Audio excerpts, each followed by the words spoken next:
Em 15 de junho de 1972, uma pequena embarcação à vela, chamada Lucette, foi atacada brutalmente por 3 orcas. A tripulação de 6 pessoas abandonou o navio, fugindo para um pequeno bote salva-vidas a centenas de quilômetros da costa, quase sem comida ou água. Milagrosamente eles sobreviveram. Mas como? Bem, acontece que inserir determinada coisa assim no seu traseiro, tipo nessa imagem, pode salvar sua vida. E essa tá longe de ser a única dica de sobrevivência bizarra que você vai aprender com essa história.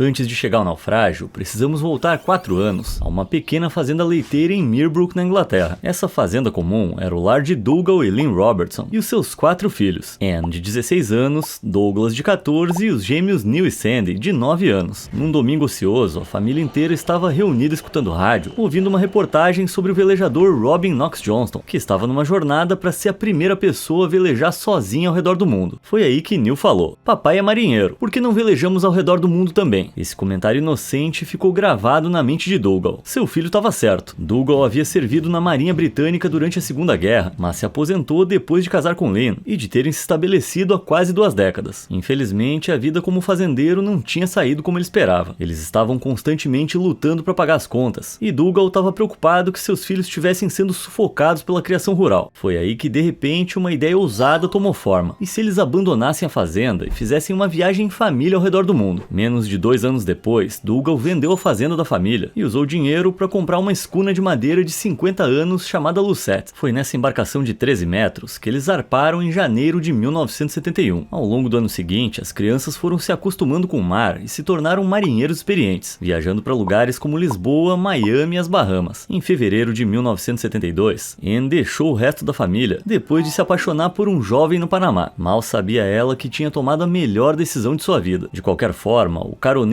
Robin Williams, de 22 anos, logo apareceu e tomou seu lugar. Não, é claro que não era esse Robin Williams. Esse Robin era um analista financeiro britânico que se ofereceu para dar aulas de matemática aos gêmeos em troca de uma carona para Nova Zelândia. Eles seguiram rumo a sudoeste pelo Pacífico. Então, em 15 de junho, 2 dias após partirem das Ilhas Galápagos, tudo mudou. Sandy e Douglas estavam na cabine, enquanto o resto da família tomava café da manhã e continuava com outras tarefas. De repente, houve um som ensurdecedor, como se alguém tivesse quebrado um tronco de árvore ao meio. Douglas avistou 3 orcas nadando atrás do barco. Uma delas devia ter se chocado contra o casco, já que estava claramente ferida. Douglas desceu da cabine com dificuldade, encontrou seu pai com água até os joelhos e muita água entrando por um enorme buraco no casco. Mas depois de tentar tapá-lo com um travesseiro, Dougal percebeu que o Lucette não tinha mais salvação. Tendo que tomar uma dolorosa decisão, ele ordenou que todos abandonassem o barco. Felizmente, no início da viagem, alguns marinheiros haviam lhes dado um bote salva-vidas inflável de 2,80 por 1,80, com cobertura, e Dougal também havia trazido um barco de fibra de vidro de 3 metros, chamado Edna Mare. Sem perder tempo, Douglas jogou o bote na água, enquanto seu pai cortou as amarras. Enquanto isso, todos os outros se apressaram em pegar os suprimentos que puderam, antes de pularem no mar. O barco estava quase tão alagado quanto o Lucette, então eles nadaram em direção ao bote salva-vidas, sabendo que a qualquer momento uma das baleias poderia puxá-los. Mas com alívio, todos os 6 conseguiram subir a bordo. Douglas, o mais forte deles, agiu rápido e nadou de volta ao barco para tentar tirar água de dentro. Enquanto isso, os gêmeos começaram a chorar imediatamente nos braços da mãe, não porque estivessem com medo, mas porque haviam perdido o Lucette. O barco que eles chamavam de lar há quase 2 anos havia afundado em menos de 2 minutos. Mas esse não foi um ataque aleatório. Na verdade, eles tinham tido um incidente semelhante apenas alguns meses antes. Enquanto estavam a caminho das Ilhas Galápagos, uma baleia do tamanho do navio deles emergiu e nadou bem ao lado, se virando logo depois e expondo a barriga, no que Dougal acreditou ser um ritual de acasalamento. De fato, devido ao seu tamanho e forma, parecia que as baleias frequentemente confundiam o Lucette com uma das suas. Então, quando aquela orca fatídica lhe deu uma cabeçada, provavelmente achou que estava atacando uma de sua espécie. Mas ao contrário da primeira baleia, essa não era muito simpática. Flutuando no bote, os náufragos lentamente avaliaram a situação. No total, eles conseguiram salvar a cesta de costura de Lynn, que continha um pouco de barbante e uma tesoura, além de algumas caixas de madeira, biscoitos, balas, laranjas, limões, cebolas e linha de pesca.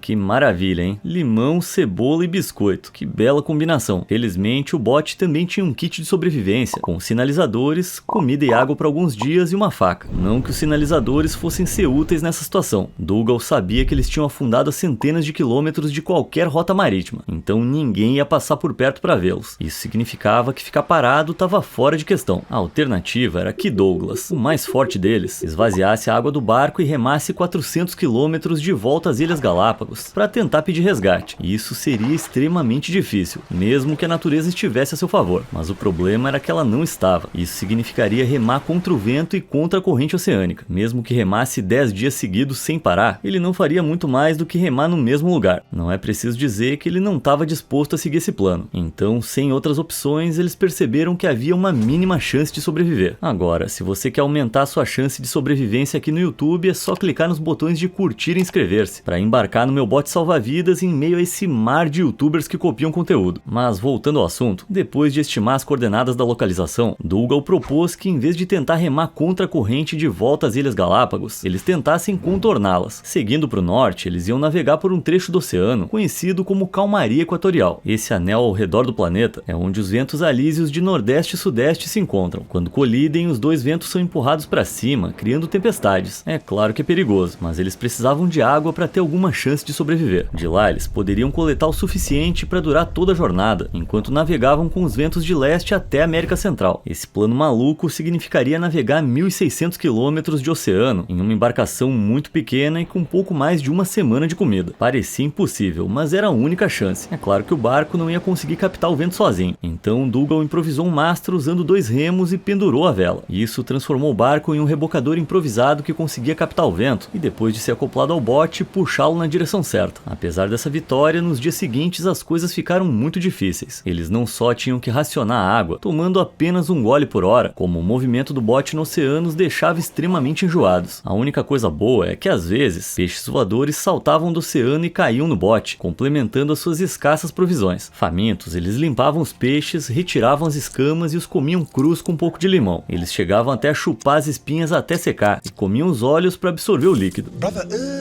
Embora seja nojento, os olhos de peixe são ricos em vitamina C, que ajuda a prevenir doenças como escorbuto. Então, em uma situação de sobrevivência, esses pequenos pedaços de comida podem ser a diferença entre a vida e a morte. Mesmo assim, com o passar dos dias, a família ficou seriamente desidratada. O bote estava equipado com um painel de captação, que conseguia captar um pouco de água da chuva da cobertura. Mas o problema era que não chovia. Depois de uma semana inteira assim, eles estavam com um desconforto terrível, as bocas ressecadas, desesperados por uma gota d'água, até que suas orações finalmente foram atendidas e choveu. Além do painel de captação, eles tinham algumas latas e sacos plásticos, e os encheram o máximo que puderam com aquela água salvadora, enquanto se deitavam com a boca aberta para o céu. Depois de tanto tempo sem uma gota d'água, isso era como um paraíso. E então, mais uma sorte incrível. Dougal estava olhando para o oceano, quando viu um navio cargueiro de 6.000 toneladas se aproximando a menos de 5 quilômetros. Ele gritou animado para os outros, e Douglas correu para o barco. Com as mãos trêmulas, ele acionou um sinalizador. A bola de fogo subiu aos céus, mas o navio não mudou de rumo. Então ele acendeu um sinalizador manual e começou a agitá-lo acima da cabeça. Certamente eles enxergariam e dariam meia volta, não? Novamente nada. Douglas usou mais 3 sinalizadores, mas o navio não mudou de rumo. Com medo de usar os 3 últimos, ele foi forçado a sentar e assistir impotente, enquanto o navio deslizava para além do horizonte e sumia. Estar tão perto do resgate e falhar foi absolutamente devastador, mas dessa dor surgiu uma constatação estranhamente reconfortante. Se eles quisessem sobreviver, iam ter que fazer isso sozinhos. Eles sabiam que alguns peixes voadores e pedaços de biscoito a cada poucos dias não seriam suficientes para alimentar os 6 durante a longa viagem que tinham pela frente. Eles precisavam de uma forma de caçar as próprias refeições para sobreviver. Mais tarde naquele dia eles teriam sua oportunidade quando encontraram uma grande tartaruga marinha presa na linha da âncora flutuante, uma espécie de paraquedas que fica preso ao barco para estabilizá-lo na água. Essa não era a primeira tartaruga que eles viam. A família já havia falhado 2 vezes ao tentar capturar essas criaturas enormes alguns dias antes. Primeiro, tentaram acertar uma na cabeça com um remo, mas ela simplesmente nadou para longe. Na segunda vez, Douglas conseguiu agarrar uma delas, mas descobriu que tartarugas marinhas têm garras afiadas feito navalhas em suas nadadeiras. Quando a tartaruga começou a arranhar seus braços, ele a jogou de maneira desajeitada no bote. Depois de um breve momento de pânico, Douglas teve que jogá-la de volta na água antes que ela destruísse a embarcação. Em outras palavras, se eles quisessem pegar essa terceira, iam ter que ser mais espertos. Então, evitando seu bico afiado, Douglas amarrou desamarrou as nadadeiras do animal e a desembaraçou da linha da âncora, e em seguida Dougal a puxou para dentro do barco de costas, para que suas garras ficassem inutilizadas, e então ele sacou sua faca e a abateu. A carne era abundante, e depois de cortá-la em tiras, eles a amarraram às velas para secá-la. Isso resultaria em uma espécie de carne seca de tartaruga, que seria mais segura para consumo e duraria mais tempo, mas esse não foi o único uso que encontraram para ela. Douglas contou sobre um livro que leu, onde alguém bebeu sangue de tartaruga para sobreviver no mar. Depois de tomar um gole, o seu pai percebeu que era verdade. Ao contrário do sangue de peixe, que é muito salgado, o da tartaruga é perfeitamente seguro. Mas a revelação mais chocante foi quando removeram a carapaça do animal e descobriram centenas de ovos. Primeiramente, eles simplesmente quebraram os ovos e devoraram as gemas. Mas quando cansaram disso, criaram talvez a mistura mais nauseante que eu já ouvi falar. Uma dúzia de ovos de tartaruga, um copo d'água, um pouco de glicose e uma pitada de fermento seco. Misture tudo e você vai ter a gemada de naufrágio. Dizem que era muito boa, mas eu não tenho curiosidade de experimentar. A essa altura, eles tinham mais comida do que nunca, mas com o passar dos dias sem mais chuva, o suprimento de água começou a ficar perigosamente baixo de novo. No 15º dia, a família estava mais desesperada do que nunca. Porém, Lynn tinha a solução. O único problema era que a solução era muito nojenta. Lembra que eu falei lá no começo? Isso mesmo, enemas. Se você não sabe, enemas são uma maneira de introduzir líquido dentro de alguém despejando no orifício lá atrás. Pois é, mas veja bem, eles estavam quase sem água potável, mas havia uma mistura nojenta de água da chuva, água do mar e sangue de tartaruga, que ficou acumulada em um canto do bote. A ideia era que em vez de tentar beber esse líquido tóxico e inevitavelmente vomitar, ao despejá-lo na outra extremidade, ele seria absorvido diretamente pela corrente sanguínea, e eles obteriam água que de outra forma não conseguiriam ingerir. Havia risco de infecção? Claro que sim, mas naquele momento não tinha outra opção. Além disso, Lynn era enfermeira, então tinha experiência no procedimento, mas obviamente eles não estavam no hospital, então ela precisou ser criativa. Usando o tubo de borracha da escada do bote e um saco plástico como funil, Lynn recolheu o líquido rançoso e começou a aplicar enemas na família. Constrangedor, mas tinha que ser. Mesmo assim, todos participaram, exceto Robin. Sendo o único que não era da família, eu acho que eu consigo entender. Incrivelmente, ninguém ficou doente. Seria essa a técnica de sobrevivência mais estranha que já funcionou? Pode ser que sim, mas calma que ainda tem mais. Naquele mesmo dia, os sobreviventes finalmente chegaram à calmaria equatorial, mas infelizmente agora eles estavam enfrentando outro grande problema. O bote estava se desfazendo aos poucos e agora estava quase inutilizável. As costuras estavam desgastadas e a água estava entrando. Não importava o quanto eles tentassem se livrar dela. Não demorou muito para que a água chegasse à altura do peito, tornando impossível dormir em qualquer lugar, exceto no banco transversal, um nível elevado do bote, onde alguém poderia se acomodar. Então eles se revezavam, com cada um dormindo 1 hora antes de trocar de lugar. Isso valia para todos, exceto Lynn, que frequentemente cedia sua vez para uma das crianças. A água do mar não só estava atrapalhando o sono, estava tendo efeitos horríveis na sua pele. Todo aquele sal estava retirando a umidade e causando erupções cutâneas e furúnculos. Isso, junto à exposição constante aos parasitas e bactérias na água, significava que até o menor toque causava intensa dor. Eles sabiam que precisariam se mudar para o barco menor, e isso era muito desanimador. Para começar, significava espremer 6 pessoas em um barco feito para metade disso. O barco também não tinha teto, então a mudança significava abrir mão da única proteção contra as intempéries. Mas com o bote se deteriorando a cada hora, não havia escolha. No 17º dia, eles resgataram todas as peças úteis, como alguns flutuadores e a cobertura, e se mudaram para o barco. Sua nova acomodação era incrivelmente apertada. Para manter o equilíbrio do barco, 5 dos 6 precisavam se deitar no chão, com uma pessoa sentada no meio como vigia. Qualquer movimento significava o risco de virar tudo, mas uma grande vantagem é que era muito mais fácil de tirar água, e com o passar dos dias, as feridas começaram lentamente a desaparecer, mas onde um problema de pele terminava, outro começava. Depois de tanto tempo na água, todas as suas roupas estavam se desfazendo. Agora eles tinham ainda menos para se proteger do sol escaldante e do vento gelado. Eles amarraram a cobertura do bote na popa, o que oferecia algum abrigo, mas a maior parte do barco ainda estava exposta. Então eles bolaram uma solução engenhosa, só que meio nojenta. Desde que pegaram aquela primeira tartaruga, eles dominaram o processo e pegaram várias outras, constituindo a maior parte da sua alimentação, mas elas serviam para muito mais do que comer. Ao recolher gordura de tartaruga em potes e deixá-la derreter no sol, ela se separaria em sólidos e óleo. Esse óleo poderia ser passado em furúnculos e partes doloridas, para torná-los parcialmente impermeáveis à água salgada e aos elementos, tipo um protetor solar, só que com um cheiro horrível. Mas espera aí, o objetivo de ir para a calmaria equatorial não era justamente ter mais água potável? De fato era. Embora tenha chovido mais, a situação passou de um extremo ao outro. Essa parte do oceano é suscetível a tempestades repentinas e intensas, e não demorou muito para que eles fossem pegos por uma das piores. Raios caíam na água ao redor deles, as ondas ficavam violentas tormentas e a chuva caía sobre eles com força de granizo. O barco não só balançava perigosamente, como também ficou tão frio que a pele deles ficou dormente. Os gêmeos se agarraram desesperadamente à cobertura, enquanto os outros se esforçavam para tirar água. Dougal estava sentado no centro, quase congelando, agarrando a vela com toda a força para manter o controle do barco. Então ele fez algo completamente inesperado. Pediu para que todos começassem a cantar, e como na cena de algum musical, eles cantaram. Em meio ao caos, todos começaram a cantarolar canções antigas, como Cuckoo Waltz, God Save the Queen e a Nona Sinfonia de Beethoven. Se o ato de cantar em si os aqueceu fisicamente, ou se foi essa união inspiradora que os manteve firmes, uma coisa é certa, funcionou. Essa cantoria marítima repentina os ajudou a superar uma tempestade exaustiva de 12 horas. Machucados, exaustos, mas ainda milagrosamente vivos, eles esfregavam os corpos uns dos outros para se aquecer, mas o pior da tempestade já havia passado. Além de tartarugas, eles continuavam a se alimentar de peixes, e a essa altura, Dougal já era muito bom em pescá-los só com uma linha e um anzol, mas jogar os restos de peixe ao mar significava atrair uma atenção assustadora.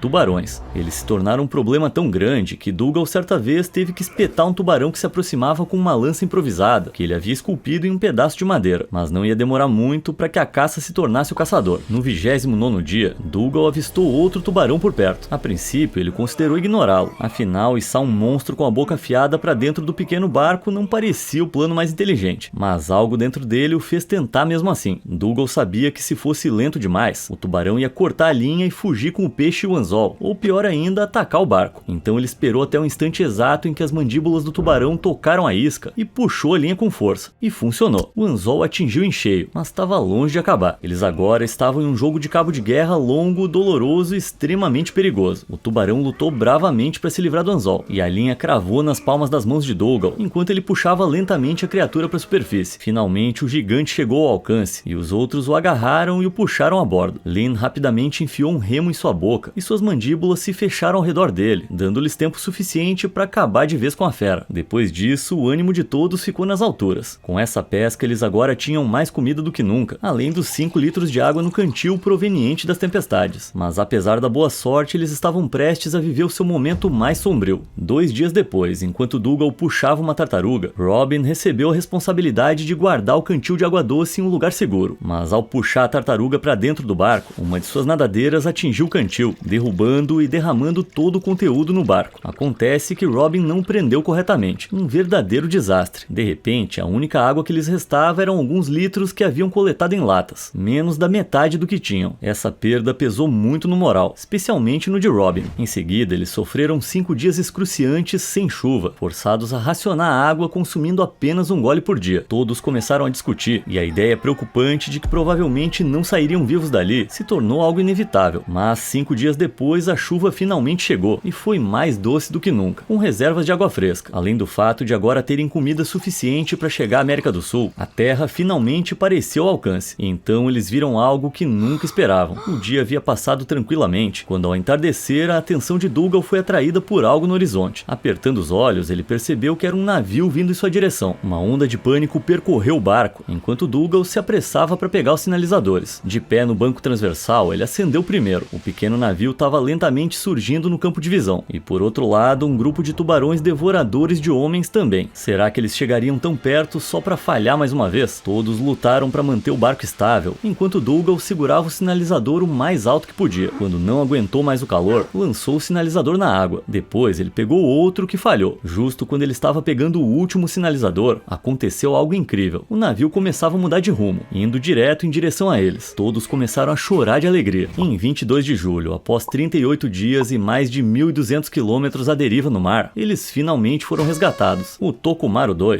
era um navio de pesca japonesa a caminho do Panamá, quando o vigia enxergou o sinalizador. Depois do medo inicial de estarem sendo atraídos por uma armadilha de piratas, ficaram surpresos ao descobrir os 6 náufragos maltrapilhos, mas radiantes de alegria. Eles os puxaram a bordo e estavam prestes a abandonar o barco, quando Dougal, em um frenesi, implorou para que não o deixassem para trás. Talvez ele tivesse apego sentimental ao barco que os levou tão longe, ou talvez apenas quisesse salvar toda aquela preciosa carne de tartaruga. Vai saber o que passou na cabeça dele. Mas o que realmente importa é a precisão da navegação de Dougal. Eles estavam indo direto para a costa americana, e sem grandes contratempos, teriam chegado lá em 15 dias de qualquer forma. Mesmo assim, tudo poderia acontecer nesse período. A tripulação japonesa lhes ofereceu refeição farta de pão e café preto, o que para eles deve ter sido um verdadeiro banquete real, antes de praticamente empurrá-los para o chuveiro. Eles continuaram cuidando de seus hóspedes inesperados durante toda a viagem até o Panamá. Após alguns exames médicos, constatou-se que todos perderam entre 9 e 14 quilos. Mas além de Sandy ter um caso leve de pneumonia, surpreendentemente, todos estavam relativamente saudáveis. 10 dias depois, Robin pegou um voo de volta para casa, e os Robertsons, acredite se quiser, embarcaram em um navio e voltaram para Inglaterra no outro dia. Mas a família nunca mais foi a mesma. Infelizmente, Lynn e Dougal nunca se perdoaram, pelo que consideravam um ato de ter colocado a família em tanto risco, e apenas um ano depois se divorciaram. Posteriormente, Dougal escreveu um livro best-seller sobre o que passaram. Apesar da separação, o casal ainda tinha muito amor um pelo outro, e ele usou o dinheiro das vendas para comprar uma nova fazenda para Lynn.